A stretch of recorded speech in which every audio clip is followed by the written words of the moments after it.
Startup ecosystem के मामले में हमारा भारत यूएस और चाइना के बाद दुनिया की थर्ड लार्जेस्ट कंट्री बन गया है, जहां हर महीने 3 नए यूनिकॉर्न स्टार्टअप शुरू होते हैं। अब अगर हम आज से 6 साल पहले यानी 2016 में स्टार्टअप्स की संख्या को देखें तो वो थी 417, जो आज 2022 में बढ़कर 72,993 हो गई है। अब इसी से आप अंदाजा लगा सकते हैं कि देश में स्टार्टअप्स कितनी तेजी से बढ़ रहे हैं। हालांकि इस ग्रोथ के पीछे एक बहुत बड़ी डार्क साइड भी है, क्योंकि यहाँ स्टार्टअप्स की संख्या जितनी तेजी से ग्रो कर रही है, उनका फेलियर रेट भी उतना ही ज्यादा है। आपको जानकर हैरानी होगी कि इंडिया के हर 100 स्टार्टअप्स में से 82 फेल हो जाते हैं और सिर्फ 18 ही मार्केट में सरवाइव कर पाते हैं। तो आखिर क्या है इन स्टार्टअप्स के फेल होने की असल वजह, और क्यों कुछ एक्सपर्ट्स का मानना है कि आने वाले सालों में इंडिया के 90% से भी ज्यादा स्टार्टअप्स बंद हो सकते हैं। आइए डिटेल में समझते हैं। Now the mood is changing. Indian startups are now staring at a long and gloomy winter. दोस्तों, पिछले कुछ सालों में जोमेटो, स्विगी, ओला, भारत पे, ओयो, बायजूस और मीशो जैसे ना जाने कितने नए स्टार्टअप्स हमें इंडिया में देखने को मिले हैं, जहां इन सभी ब्रांड्स ने बेहतरीन मार्केटिंग और एडवर्टीजमेंट से काफी कम समय में खुद की एक अलग पहचान बना ली है। लेकिन सवाल ये उठता है कि इतना सक्सेसफुल दिखने वाली ये ब्रांड क्या सच में सफल है? तो इसका जवाब है बिल्कुल नहीं। आपको जानकर हैरानी होगी कि बड़े बड़े स्टार्टअप्स जिन्हें आज तक हम सक्सेसफुल मानते थे, उनमें से ज्यादातर हैवी लॉस फेस कर रहे हैं। और इन्हीं लॉसेस की वजह से अभी कुछ महीने पहले ओला ने अपने 2100, ब्लिंकिट ने 1600, अनअकैडमी ने 1150 और व्हाइट हैट जूनियर ने 1000 एम्प्लॉयज को बाहर का रास्ता दिखा दिया है। इसके अलावा कार्स24, मीशो, एमपीएल, उड़ान और वेदांतो जैसे स्टार्टअप्स भी अपने एम्प्लॉयज की छटनी में लगे हुए हैं।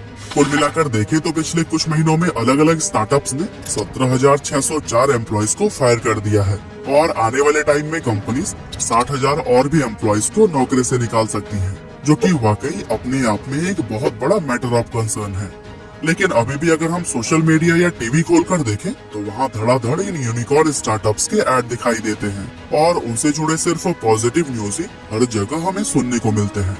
यहाँ तक कि आए दिन इन कंपनीज को करोड़ों रुपए की फंडिंग भी रिसीव होती है, जिसे देखकर कोई भी यह अंदाजा नहीं लगा सकता कि ये कंपनीज भारी लॉसेस का सामना कर रही हैं। यहाँ तक कि 2021 में मीशो को 498 करोड़, ओला को 17,453 करोड़, जोमेटो को 812 करोड़ और स्विगी को 1616 करोड़ रुपए का भारी नुकसान झेलना पड़ा। यहाँ तक कि लॉस करने वाली कंपनीज की इस लिस्ट में ओयो का नाम भी शामिल है, जिसे लास्ट फाइनेंशियल ईयर में 3,944 करोड़ रुपए का लॉस हुआ। अब आपने ये बहुत बार सुना होगा कि एडटेक इंडस्ट्री इस टाइम ट्रेंड में है, लेकिन अगर हम नंबर्स पर गौर करें ना तो पिक्चर कुछ अलग ही दिखाई देती है। अनअकैडमी, वेदांतु, बायजूस और अपग्रेड जैसे लगभग सभी एडटेक कंपनी जबरदस्त लॉस में देखने को मिल रहे हैं, और यही वजह है कि भारत में अब नए स्टार्टअप्स को इन्वेस्टर्स मिलने भी काफी कम हो गए हैं। जापानीज कंपनी सॉफ्ट बैंक, जो इंडिया का सबसे बड़ा इन्वेस्टर है, पिछले सालों से $26.2 बिलियन का बड़ा लॉस हुआ था, जिसके बाद से अब इस कंपनी ने इंडिया में पहले के मुकाबले सिर्फ आधा अमाउंट ही इन्वेस्ट करने का फैसला किया है। ठीक इसी तरह कई और इन्वेस्टर्स भी इंडियन स्टार्टअप्स में पैसा लगाने से कतराने लगे हैं। ऐसे में इन स्टार्टअप्स के पास पैसे पाने का सिर्फ एक तरीका बचा है, और वो है आईपीओ लाना। इसी वजह से पिछले साल कई यूनिकॉर्न कंपनीज खुद को स्टॉक मार्केट में लिस्ट करती हुई दिखाई दी हैं। फॉर एग्जाम्पल 28 अक्टूबर 2021 को नाइका 1125 रुपए के प्राइस पर अपना आईपीओ लेकर आया था, लेकिन पिछले एक साल के अंदर इसके शेयर प्राइस में 52.18% की गिरावट देखने को मिली है।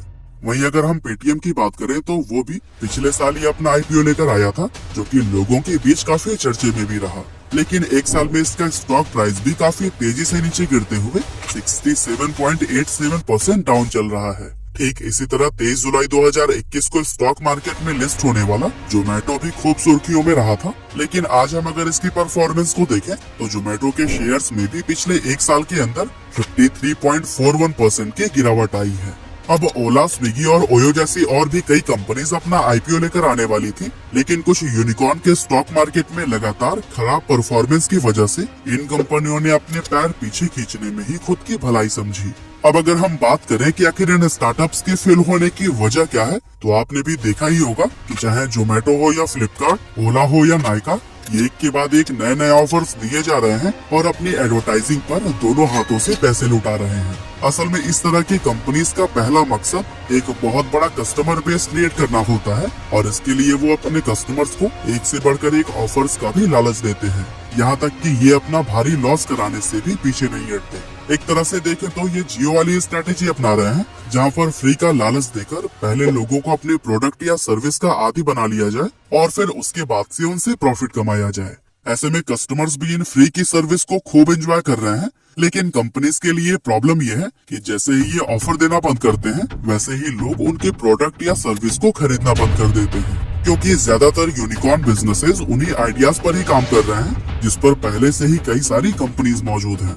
अगर हम एग्जांपल देखें तो जोमेटो और स्विगी दोनों एक ही आइडिया पर काम कर रही हैं। अब ओला और उबर हो, फ्लिपकार्ट और मीशो हो या फिर नाइका और पर्पल, लगभग ये सारी ही कंपनीज एक दूसरे से काफी सिमिलर हैं। तो जब भी एक कंपनी ऑफर देना बंद करती है तो लोग दूसरे के पास चले जाते हैं और जब दूसरी बंद करती है तो वो तीसरी कंपनी के पास चले जाते हैं।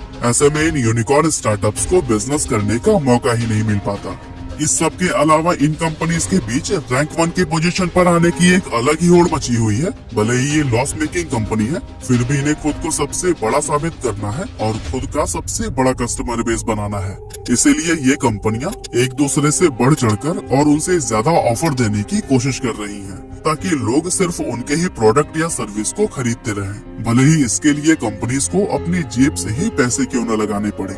और दोस्तों, इन स्टार्टअप्स की एक सच्चाई ये भी है कि इनमें से बहुत कम ही कंपनीज ऐसी हैं जिनके पास अपना खुद का आइडिया है और वो उस पर काम कर रही हैं, वरना ज्यादातर आइडियाज तो किसी और देश के स्टार्टअप से कॉपी किए गए हैं और इसीलिए ज्यादातर नए स्टार्टअप्स के पास मार्केट में सर्व करने के लिए कुछ भी नया नहीं है और यही इनके फेल होने की सबसे बड़ी वजह है। तभी तो आज इंडिया में हर 100 स्टार्टअप्स में से लगभग 82 या तो पूरी तरह से फेल हो रहे हैं या फिर वो कुछ खास कमाल नहीं दिखा पा रहे हैं और इनमें से सिर्फ 18% स्टार्टअप्स ही ऐसे निकलते हैं जो कि प्रॉफिटेबल बिजनेस कर रहे हैं। और दोस्तों, प्रॉफिट कमाने वाली कंपनीज में ग्रो, लेंसकार्ट और मामाअर्थ जैसे कुछ गिने चुने नाम ही शामिल हैं। अब ऐसे में ये देखना वाकई काफी दिलचस्प होगा कि लगातार घाटे में चल रहे ये स्टार्टअप्स कुछ नया करके खुद को प्रॉफिटेबल बना पाएंगे या फिर पूरी तरह से फेल हो जाएंगे। वैसे अगर आप जोमेटो और स्विगी या फिर बिग बास्केट और ब्लिंकिट के लॉस में होने की असल वजह को जानना चाहते हैं तो फिर हमारे इन वीडियोस को जरूर देखिएगा।